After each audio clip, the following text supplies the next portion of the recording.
Okay, guys, so what I'm here to talk about right now is why the expectations for the Oakland A's should be higher going into the 2015 season.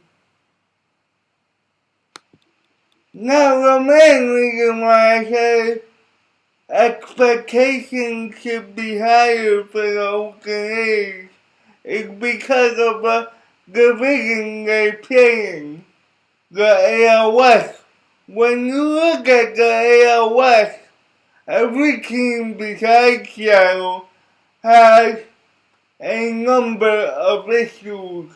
Let's first look at the Angels. When you look at the Anaheim Angels going into the 2015 season, they haven't made any real substantial changes from last season. Their biggest change was acquiring Matt Grish from the Tampa Bay Rays. And if I'm an Angels fan, I look at this as very bad news. Because once again, they are depending on Albert Pujols and Mike Trout to carry the majority of the load for that offense.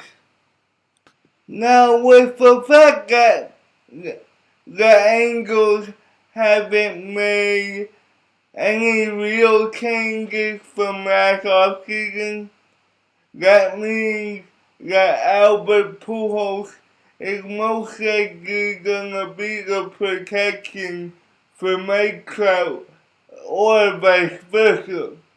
With that being said, if I'm an opposing pitcher, I would pick very carefully to Mike Trout to the point where I make him go out of the strike zone to try to generate some runs for his club. I would try to pick him around the corners, down in the zone to where he can't reach the baseball, and make Albert Pujols prove that he can make the opposing pitcher pay on a consistent basis. Because, let's face it, Albert Pujols, ever since he came to the Angels, has been declining.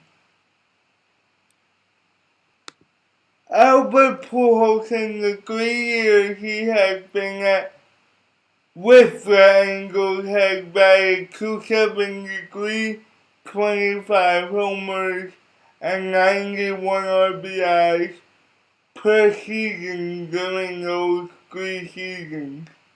Now, while those are solid numbers, those are nowhere near Mike Trout numbers, and I'd rather take the risk of Albert Pujols doing damage than Mike Trout doing a lot of damage with his feet and his bat.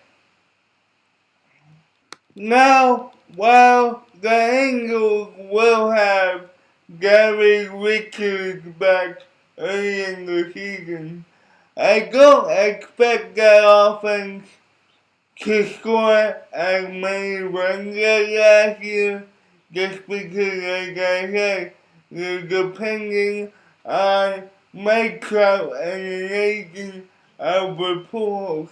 As a result, that pitching rotation is gonna feel the pressure of making sure every pitch is almost perfect because they know they don't have a very good offense.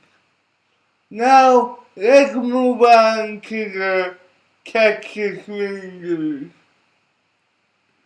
Now, the Texas Rangers have a lot of questions when it comes to the pitching and the offense. Let's first look at the offense. The Texas Rangers don't have that deep of a lineup. As a result, they have guys in the wrong spot where they shouldn't be. For example, according to a projected lineup by Roku.com, Ken Cuckoo is supposed to be their green hole hitter. And that's a very bad sign for the Texas Rangers because Ken Cuckoo is more likely to be a one-hole hitter or a two-hole hitter just for the simple fact that Ken Cuckoo is the type of hitter who likes to take a lot of pitches and doesn't necessarily drive in runs for a team. He likes to be patient at the plate and wait for the perfect pitch. As a result, over the last 4 years, the Texas Rangers have, over the last 4 years, Ken Cuckoo has averaged 49 RBIs per season. Furthermore, they have Elvis Andrus scheduled to be their two-hole hitter. Now, Elvis Andrus, in my opinion, is more of a defensive shortstop who should be hitting at the bottom of the lineup, maybe 7th or 8th. But because the Texas Rangers aren't that deep, they're forced to put him at the top of the lineup. Now, the big elephant in the room is what Prince Fielder is gonna come back to the Texas Rangers. Is it gonna be the Prince Fielder who's gonna feel the side effect of his neck injury? Or is it gonna be the Prince Fielder of 2 years ago, the first season with the Detroit Tigers, who I believe hit like 28 homers and 90 RBIs, something around there, but we don't know what Prince Fielder the Texas Rangers are going to get. So that's also a big question mark. Now, moving on to the pitching rotation. Now, of course, we all know they lost Yu Darvish due to Tommy John surgery, and now their number one starter is Giovanni Gallardo, who was with the Milwaukee Brewers in the National League last year. Now, Giovanni Gallardo last year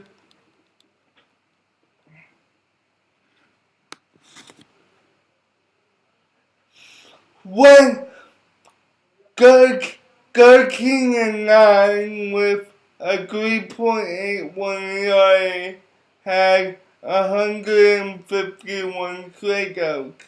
And the common perception when you move from the NL to the AL is that your earned run average is probably gonna be a full run higher because you're facing one or two more good hitters, because the 8th hitter and the 9th hitter in the National League aren't typically that good. So when you add in the DH and another good hitter, and the fact that he's in a more hitter-friendly ballpark, that's bad news for him. Now this brings me finally to the Oakland A's.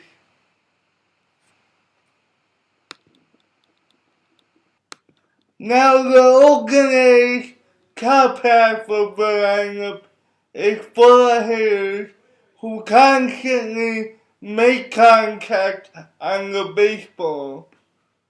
But at the same time, they're patient enough to not swing at balls out of the strike zone.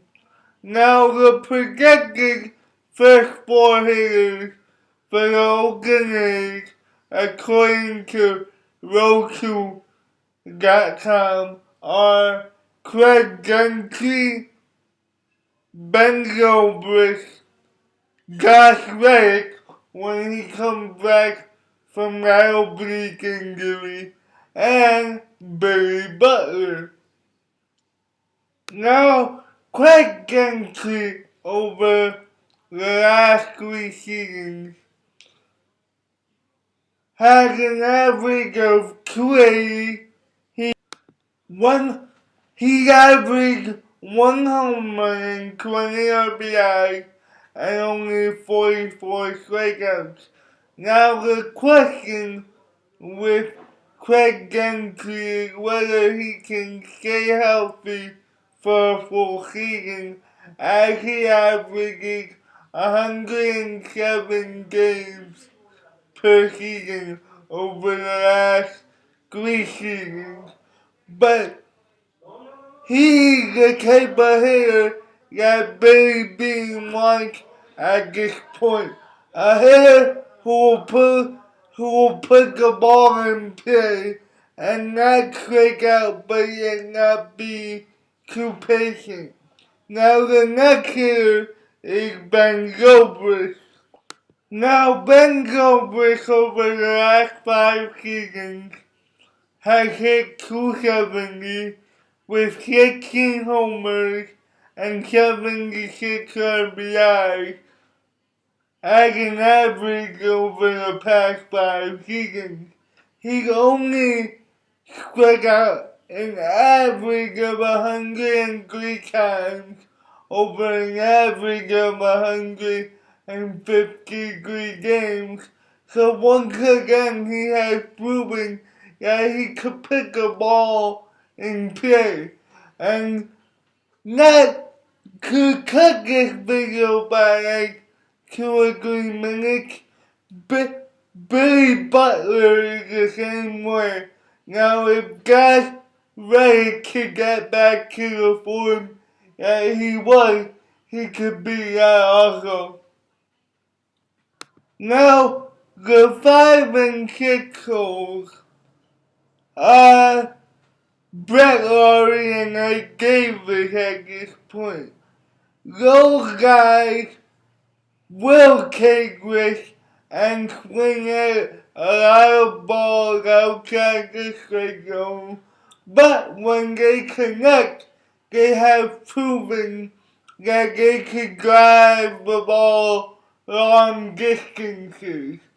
So if those guys at top the lineup can put the ball in play and possibly get on base, Ike Davis and Brett Lawrie can possibly drive in runs, even though sometimes they'll strike out a lot.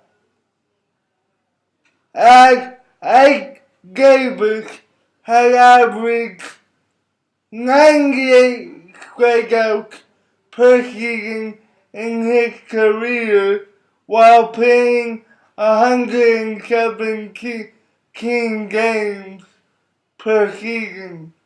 Now, just to make it short, Brett Lawrie is the same way.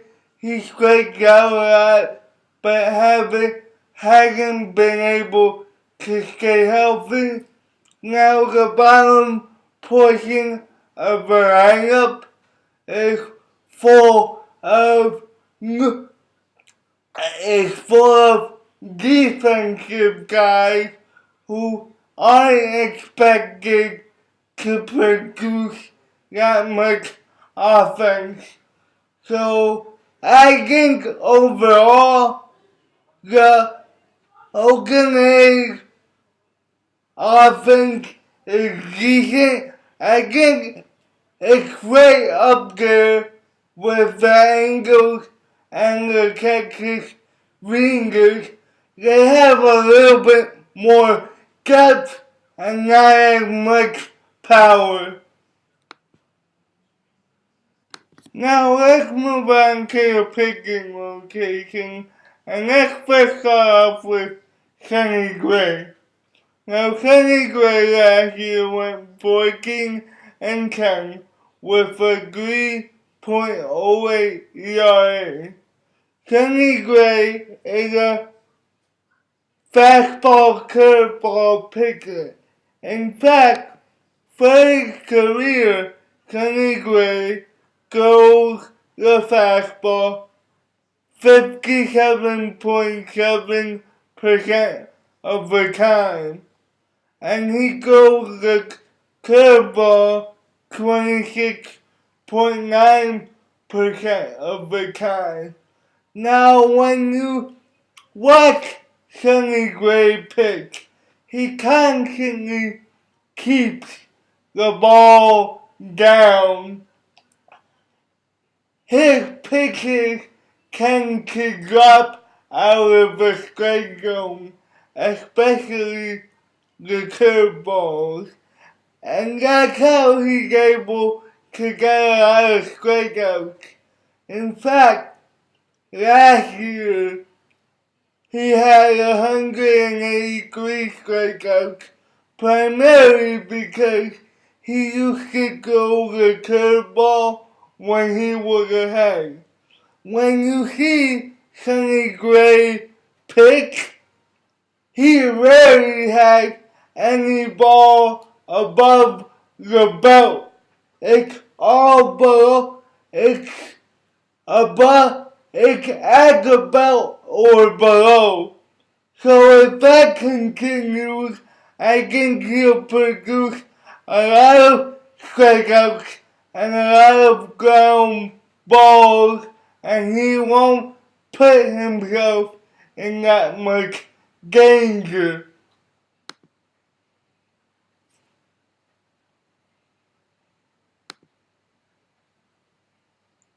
Now behind him is Scott Kazmir, and Scott Kazmir is a primary fastball slider pitcher.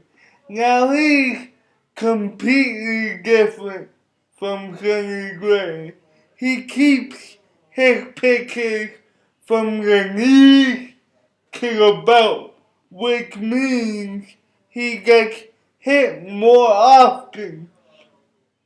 Batters make contact against him, and since he's in a big ballpark, that's to his benefit because the outfielders have a lot of room to go get the ball. But he's not the strikeout pitcher Sonny Gray is. But considering the ballpark, I think he'll do similar to last season. With those two at the helm, they'll get Derek Parker back mid-season and AJ Griffin, and the fact that the division is so poor, I see the Oakland A's as an 83 to 85 win team. So guys, tell me what you think. Peace.